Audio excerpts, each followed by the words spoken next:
So this morning I'm with James O'Grady from iOccupy. I'm delighted James is on the upcoming panel, the HMO panel, on the 21st of this month. Also, the likes of Ranjan Bhattacharya will be on that panel as well.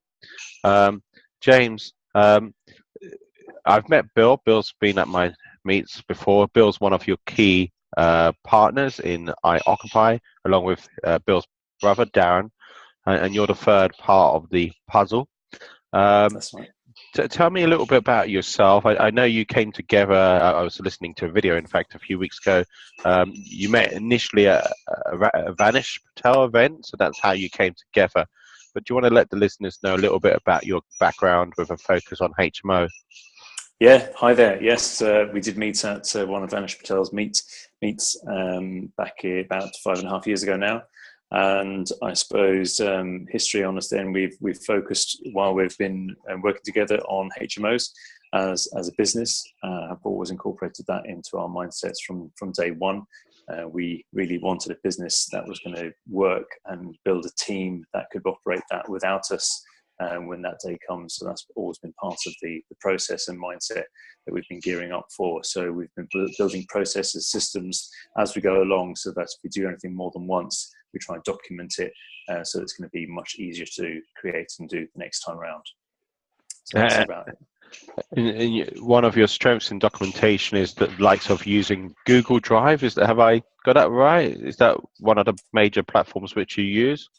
Well, Google Drive, I mean, there's a huge amount of different ones really. Dropbox is possibly our biggest used, sharing device as well as storage. That really, everybody is on, the whole team would be on Dropbox. We have Wunderlist as another shared task listing that we use as well, utilize that. There's simple things like diaries, your iCal. That's on there. If everybody's got an iPhone and can be on iCal, then that means you can quite easily see what everybody's up to, schedule in meetings quite easily, things like that. Simple things, but often it's just the simple things that make an organization work well. So, And when you say simple things, it's simple things like in terms of marketing, such as the yearbook is one thing which is quite simple, but not many people are using yearbooks as speakers or panelists or really anyone in the property circuit. I know BJ Cunningham is an inspiration for Bill. Um, who's been is you've heard BJ Cunningham as well, I take it, or he's one of your inspirations. Is there anyone else who's an inspiration for iOccupy in terms of your branding? Because we can see right behind you now the little iOccupy sign. Um, and I know Bill's background was from electrical engineering. Is there one part of your team, Bill, yourself, or Darren, who's more creative, or all three of you? I think collectively we've always very well worked together in the different respects. We've all got different strengths. We've always come together with a mind for what we're trying to produce, really. So that's whether that's the marketing spin. We worked hard on creating the logo. I remember doing that. We all come up with different ideas. So we'd often just put, especially those early stages, we're all bringing in ideas and then, working them down, make the short list, make it shorter, and then maybe get down to a final few things that are going to obviously work. And usually one thing speaks for itself. And then it's really the devil in the detail of, how you want it to actually look and incorporate the type font for the marketing side of things. But we've got, individually, I don't think there's none of us have a marketing background, but we've got an eye for a certain style, a certain interest, and a certain flavor that we want to create, whether that be the end product as well, so it's the type of people that we want to attract to our business. Let those be investors, our tenants, the people that we work with on the trade side. There's a huge amount of different varying attributes that when you're working with people, I think it is very important to show them, inform them what you're doing. So that's where the yearbook has been quite pivotal, even though it's a £10 expense, per book. And because we always take pictures of our properties and what we do, is quite easy then to show that in a simple method. And often, I think these days people are bombarded with a huge amount of, internet-based, marketing. The amount of emails one might get these days that you don't get the time to read, so it's not very enforced, and sometimes it can be a big waste of time in your day. Whereas when you have got a one-to-one meeting and you've got a physical thing there, just there in front of you, that shows, certainly from our perspective, what we've been up to, how we do a project, for instance, then that's quite, I suppose, informative in its own way. And then if you can, so on the investor side, just taking people out and showing them what we do physically is a touch feel experience that, again, maybe a lot of people don't think of, and that incorporates again anybody that you're involved with, because banks, for instance, finance, anything that you're looking at from that side of things, they love to see what you're up to, and to get a feel of, at the very beginning stage is essential, really, that you bring someone. It might not be the end people that you're banking with, but we always have an eye on the future. You never know when you'll be knocking on those doors again, maybe 3 or 4 or 5 years down the road. So we've always kept a few banks that we admire. We might not be at a position that we can go for lending with them, but we always keep them, informed. Let's say they watch our story as it develops, and that is a great mindful way of perspective that you can give to tenants, to trades, to banks, to any professionals in the industry. And it's not a big time expenditure, because you can usually bring a load of those people together on a certain time on a certain site, for instance, and they really do get a flavour of what you're trying to achieve, which speaks for itself much more than any words I could put on it. Mm. And in terms of the best business nugget of information you've been given, and we'll go back to the HMO in just a moment, the area which you cover, which is Luton. But in terms of the best bit of information you've been given that you take away with you? Best bit of information that I would take away to you. Okay, probably the drill of focus, really. So building a model that you can repeat, and that is from every nut and bolt part of it. So for us, we've incorporated that into the HMO world.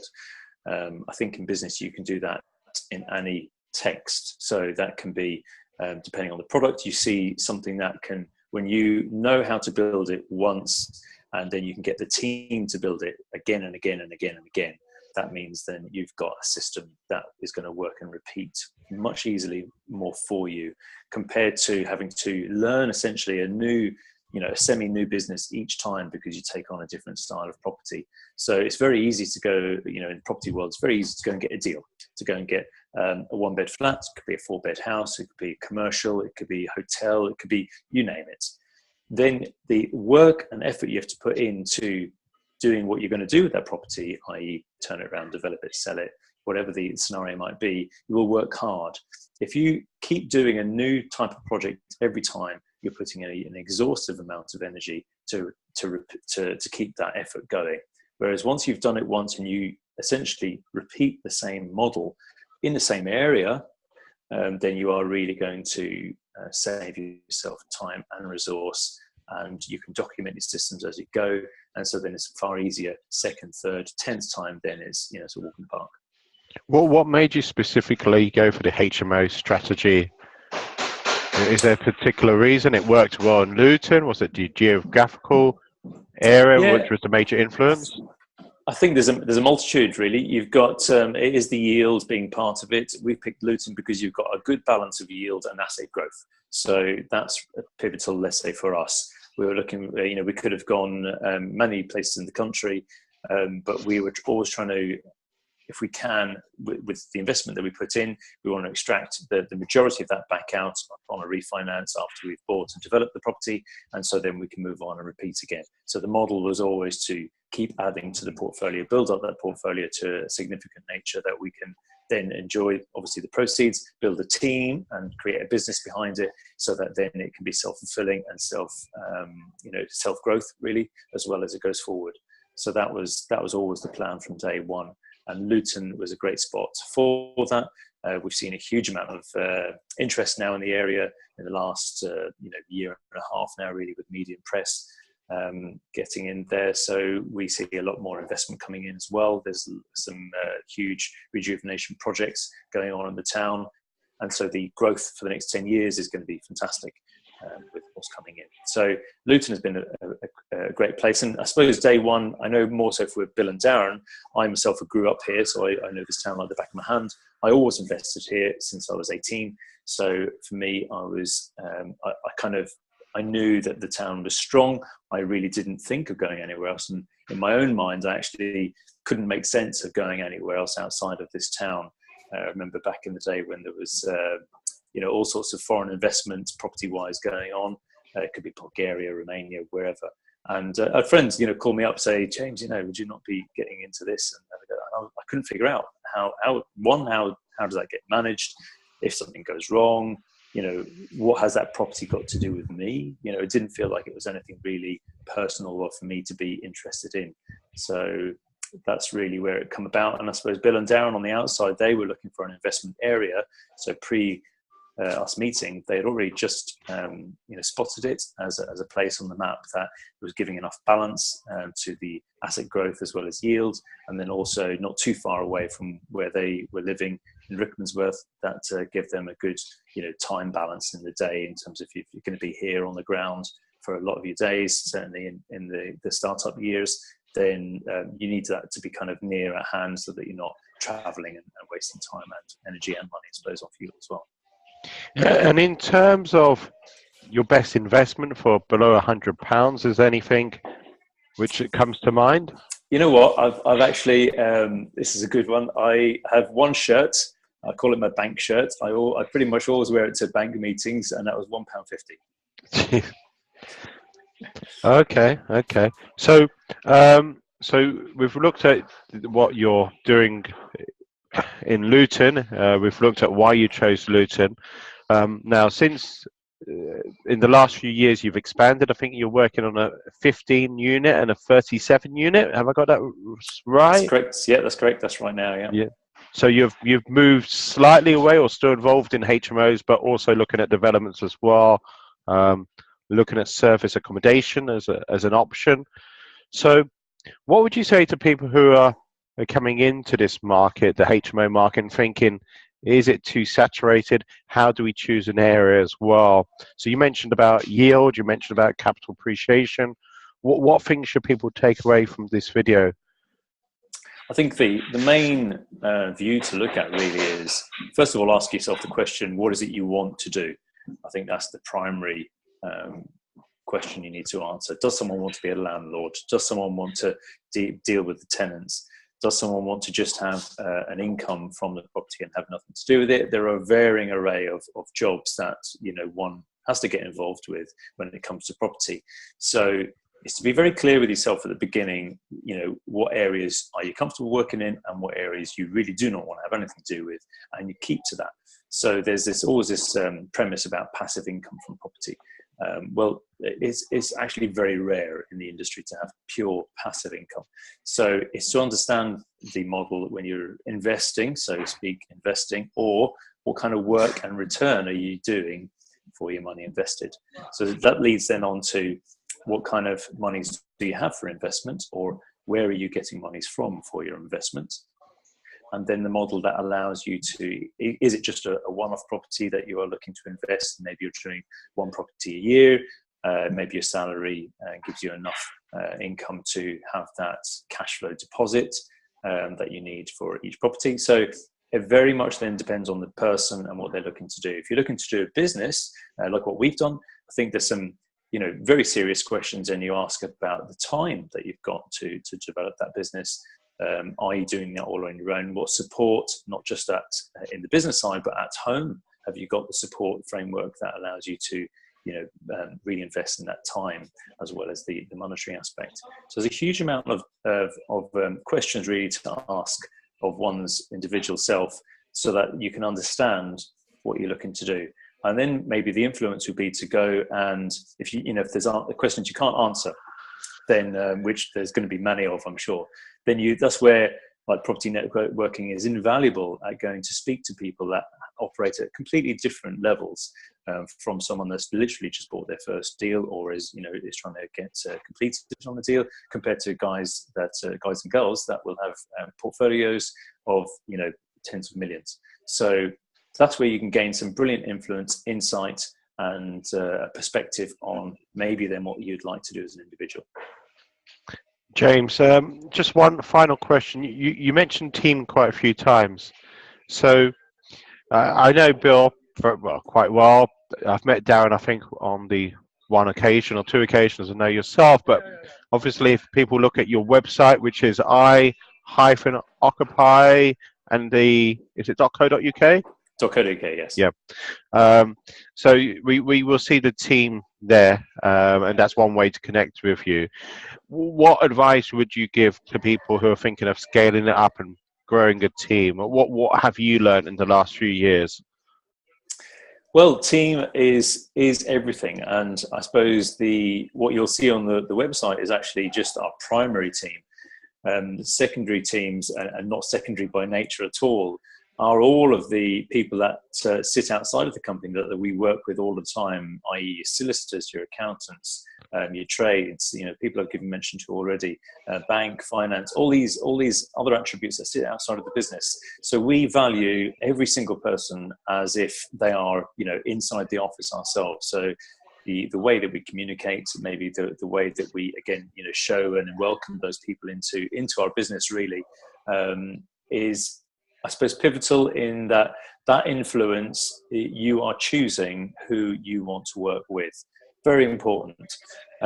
You want to choose people that are going to do the best for you, and that is always a two-way street, so that the respect that you are questioning and would like to receive is what you're also giving back. So it's a very good, the win-win scenario. You're looking for someone that's going to always deliver on time at a cost that you're happy with, but also sometimes probably steps beyond. I remember the first time we found one of our great solicitors was brilliant, because that experience then took a huge amount of pressure, headache away from making transactions happen. I can remember, as a good example, we used to use different solicitors, but when we got the new one, we were selling a property in auction, and I'm trying to think which way around it was now. I can't remember off the top of my head. There's so many, but we were basically, normally it would have been a real pain. You'd be chasing to see what's going on right up to the 10th hour. Whereas as soon as that great person is involved, your level of trust completely goes into that side then, and you really do not have to sit and fret over what's going on. That person is completely in control, has already showed that to you.